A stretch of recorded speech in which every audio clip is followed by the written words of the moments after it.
Right, this is the fuselage bit again.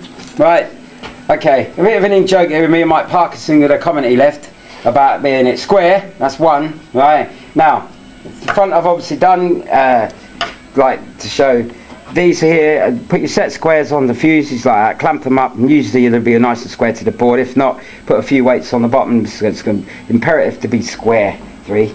And then keep count, director lady, right. So, then once you've done that, okay, you get your piece of wood. I've been asked now to demonstrate this rather than abbreviate it. So you put your pieces on there like so.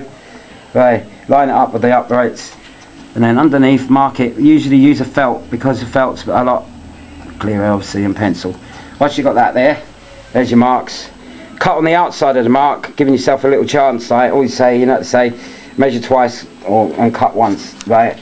And then put it back and it's your here. And as in the seats, nice and square, that's 4, I think. That's Blue Peter, one I made earlier, and you will see that it fits spot on. Right, there you go. Nice and square. Make sure it's square at the top as well. 6, 7, I think, or whatever.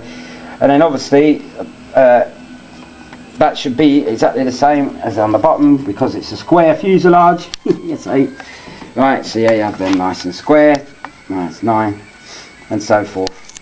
And glue them in and leave them to dry. And repeat the process one at a time all the way down because you don't want it going out a square, do you, Mike? I love it.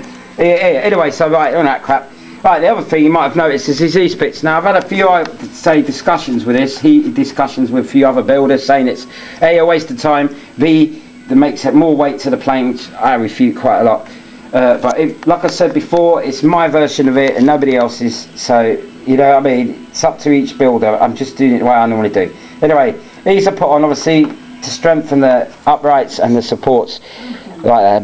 I'll just clamp it for now and glue it, but normally I have the spar, right, for example, put it on where there's a spar, it exists, right, hold it there. One thing will be glued in, and then you measure around it, and then you cut it, and then you set it in, and glue it onto the thing with a jig, like so. Okay, so it's nice and square, Mike, yeah. Alright, and I'll do that all the way around there, everywhere, right up to that point there. Top and bottom of the square fuselage, Mike, and that's enough now, it's getting boring. Right, so, and that's, I mean, like I said, that's what I would do. This piece here, which happens to be a rectangle, right, fits in here, like so. Now this is a strengthening support, and once these are chamfered to fit the main body of the fuse, these come in really handy.